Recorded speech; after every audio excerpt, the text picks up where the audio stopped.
সূরা আল বাকারার 28 নম্বর আয়াত, কাইফা তাকফুরুনা, তিনটা জিনিস খেয়াল রাখবেন। তাক, এখানে কাফ থেকে বাতাস বের করতে হবে। ফু, ফায়ের আওয়াজটা যেন প্রচুর আওয়াজ, বাতাস থাকে, ফ্যাসফ্যাসে আওয়াজ হয়, এবং রুটা যেন ভারী হয়। তাকফুরুনা। বিল্লাহি, এই লামটা পাতলা হবে কারণ আগে জের আছে। ওয়া কুনতুম, নুন সাকিন তা ইখফা, অর্থাৎ জিহ্বাকে তা দাঁতের উপরের দাঁতের গোড়ার কাছাকাছি নিয়ে নাক থেকে গুণনা করতে হবে। ওয়া কুনতুম আমওয়াতান ফা, এই ক্ষেত্রে ফা বলার জন্য মুখ রেডি করতে হবে, দাঁতকে ঠোঁটের উপর এনে নাক থেকে গুণনা। আমওয়াতান ফা, ফা আহ, এখানে হামজা শক্ত হবে এবং হাটা সুন্দর করে খোলা গলায় বলতে হবে। আমার মাইক্রোফোনের যারা নয়েজ সাপ্রেশন হওয়ার কারণে হয়তো বা আপনারা রেকর্ডিংয়ে হাটা সুন্দর শুনতে পাবেন না।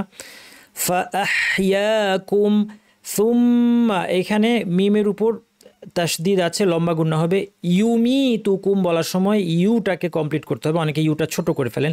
ইউমি তুকুম সুম্মা লম্বা গুণনা ইউহইয়িকুম, দুইটা ইয়া খেয়াল করতে হবে। ইউহইয়িকুম সুম্মা, মিমের উপর তাসদিদ লম্বা গুণনা ইলাইহি, এখানে অনেকে টেনে ফেলেন ভুলে, রিডিংয়ের ভুল, এটা খেয়াল করবেন, টান হবে না।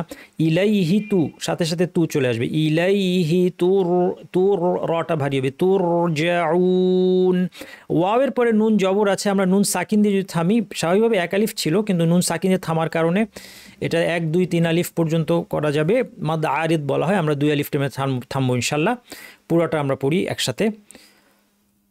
كيف تكفرون بالله وكنتم أمواتا فأحياكم ثم يميتكم ثم يحييكم ثم إليه ترجعون।